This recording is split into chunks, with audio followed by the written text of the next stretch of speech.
So, Dad, as you know, at your 100th birthday party Saturday in Indian Hills, everybody had a wonderful time. You got that terrific shirt from Steve and Marianne as a birthday present, but everything ran a little long and you didn't get to give your entire speech. So I'm very grateful. I asked you if you would give the whole speech now so we could record it and put it on our website, because I want everybody who was there to get to hear the entire speech. So take it away, birthday boy. Well, go back with me to the year 1939, July 4th to be exact.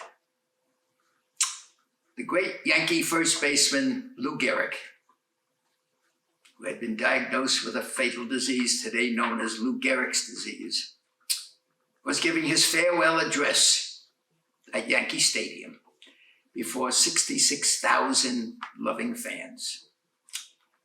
And he said these memorable words: "I have played baseball here at Yankee Stadium for 18 consecutive years, and I consider myself the luckiest man on the face of this earth." Well, as I speak to you today, on my 100th birthday, in good health and sound mind, I consider myself the luckiest man on the face of the earth because I have been a member of Indian Hills Club for 47 consecutive years. Indian Hills Country Club is sacred ground to me. Yes, I play golf here, but it's much more than that. But if you're going to tell a story, you might as well start at the beginning. And the beginning for me was 1961. I received a phone call from my good friend, Henry Strickland, who said, "Jack, they're building a new golf course up in Northport, and they're looking for new members." He said, "Are you interested?" I said, "Yes, I'm interested, but I got to know more about it. Whereabout is it going to be built? Is it going to be a restricted club, or is it going to be open to all members? I have to know what the dues is going to be. What's the initiation going to be?"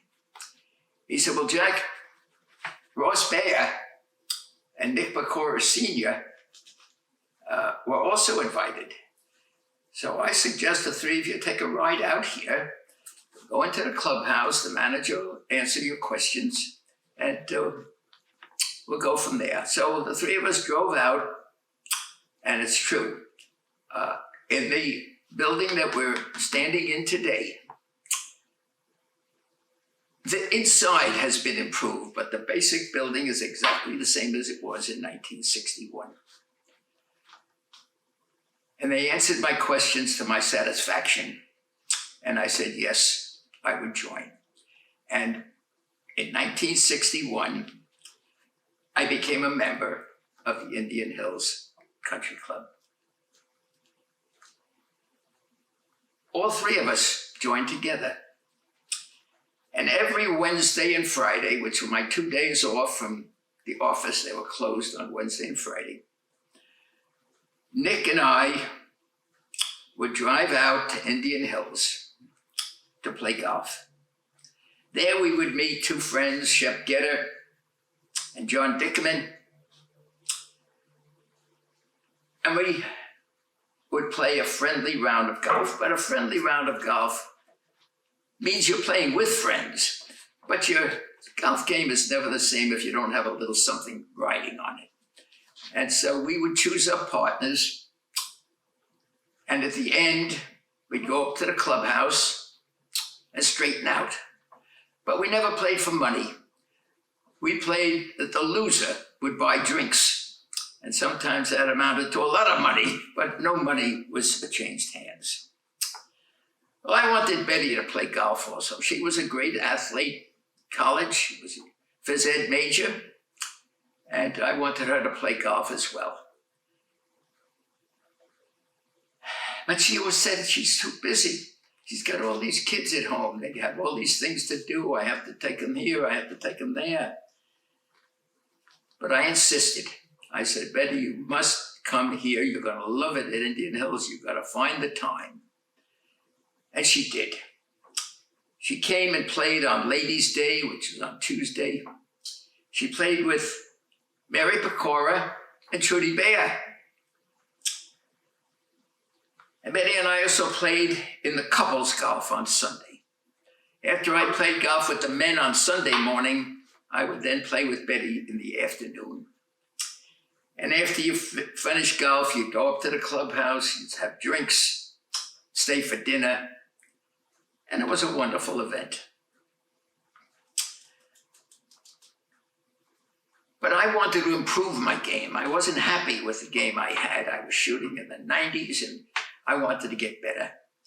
So I practiced a tremendous amount. When I couldn't get 3 hours to play, I would take the 2 hours or 1 hour and go there and practice. I took lessons and it paid off because I soon got my game from the 90s to the 80s and into the high 70s. But one day, the golf gods were looking down on me. Every putt fell in the hole. Every chip was so close that I had a good chance of making that putt. And I shot a 73. For those of you who are not familiar with golf, the par is 72. I was 1 shot over par. I still have that scorecard to remind me of that great day. Well, I lost my dear wife, Betty, in 2004. I miss her and think about her every day. But I know life goes on. And in 2008, I moved to Westchester County, the home of Pearl Glassman, a lady friend who I've known for 75 years. And my membership at Indian Hills Country Club ended after those 47 consecutive years as a member. But I want to take a moment to also talk about Nick Pecora Sr. He was one of the most generous men I have ever known, in par with my father. He'd give you the shirt off his back. I remember the very first day we moved to Dix Hills. The moving van was still in the driveway. There was a knock on the door. When I opened it up, there was a man there, and he introduced himself to me. He says, "My name is Nick Pecora, and I live in that house across the street. And I want you to know that if you ever need anything, if you're ever short for something, don't be afraid to call me." And with that, he handed me a bowl of vegetables that he grew on his place. And those were not idle words, because every time it would snow more than 2 inches, he'd get out his snowplow and do my driveway so I could get to work. He was a neighbor that I could never replace and never forget. But when I moved to Westchester County, I wanted to play golf. So I joined a golf club up there, the Salem Hills Golf Club. And that gave me a chance to play golf up there as well. But I want to take time to thank my daughters, Barbara and Nancy, for making all these party arrangements, and also for Nancy deciding the only place we could celebrate this is our 100th birthday party was Indian Hills Country Club. Because it's more, as I said, more than a golf club to me. Yes, I have played the best days of my young adult life here. But it's the family events here that will long be remembered. And let me tell you about those family events. In 1974, my son Robert's bar mitzvah reception was held here.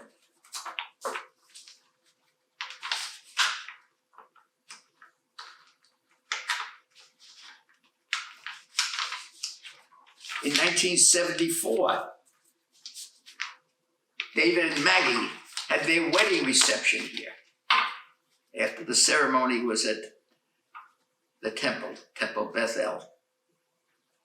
In 1978, Nancy and Rich had their wedding ceremony right there in that area outside the door where I brought her out on my arm, and the man who was announce the man and wife. He was not a religious man. He was I don't know what you'd call him. He was not a preacher, but he had the ability to marry people. And that was a very special day, and it was right here at Indian Hills. In 1996, Maggie graduated the school, got her master's degree in physical education. We had her ceremony here. In 2003, Betty's 80th birthday celebration was here. And in 2003 also, my son-in-law Gene's graduation school celebration for his PhD was here. So I am so pleased that so many of you could attend my 100th birthday and have come a long distance to get here. My granddaughter Ariel came in from California to be here. Tom and Pat Gent, my nephew and his wife, came from Tulsa, Oklahoma to be here. Neil Kahn, my nephew from Atlanta, Georgia, is here with us today. And Anna Cameron Barnett, my granddaughter, and her husband from Pittsburgh, Pennsylvania, are here today. And I have to thank my cousin Bennett and his wife Harriet for being here. He and his brother Alan are the last of my many first cousins. Alan is in California and could not attend. But when I think about it, my mom came from a large family. My father came from a large family. I had so many cousins. But Bennett is the only, and his brother are the only ones still alive to be here today. I have 10 of my 11 grandkids here today. Sarah's flight was detained coming. Laura's flight. Laura's father was detained coming from Las Vegas, and she couldn't get another flight. I have all 13 of my great-grandkids here, including the newest little great-grandson born on May the 6th. I went to the hospital on May 6th, and I held that little bundle in my arms. His name is Jackson, and I am positive he will be called Jack.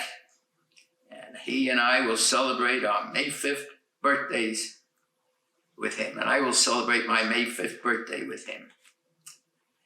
4 of my 5 kids are here. Paul is not feeling well and he could not attend, but he is watching my birthday party on Zoom. Many friends from Indian Hills are long gone, but 2 still remain and are here today. Pascal Perry and his daughter Kathy. Pascal joined several years after me, I think it was in 1965, and was the men's club champion 4 times. He and his wife Florence passed away some years ago, I gave the eulogy for that. Florence was also a great golfer. She was 6 times ladies champ. She was very slender in size, but boy, she could hit that ball. Flo passed away several years ago, and I gave her eulogy right here in Indian Hills. Pascal is still an active member after 65 years of membership. And I'm so pleased to now find out just today that they have made him a emeritus member, where he no longer pays dues and has all the privileges of a full member. Nick Pecora Jr. I have to say Jr. because although he wasn't a junior, his parents tell me, I have to say junior to differentiate him from his father. But he and his wife Terry and their son Justin, and his wife Gloria are here. Let me tell you a story about Justin. His dad, Nick, wanted him to be a good golfer. And he took him out to practice on many occasions. And I remember once, he took him out to the 8th hole, which is a water hole.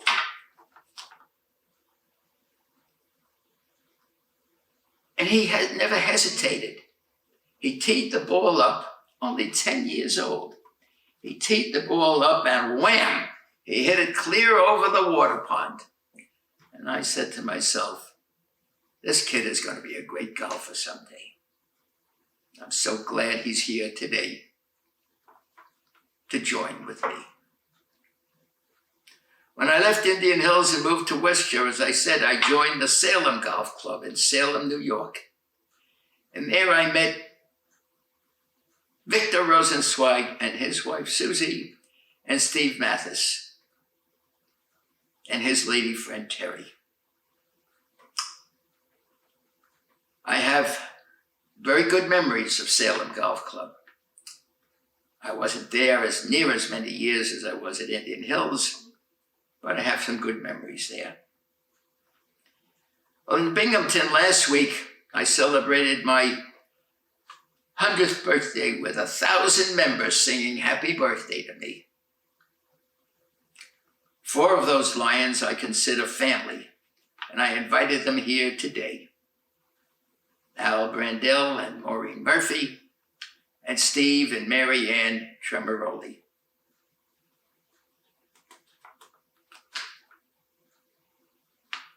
And so, I want to thank you all for being here, participating in my 100th birthday. And who knows, maybe we'll do it again next year on my 101st birthday. Thank you all for being here. Thank you so much. Thank you so much.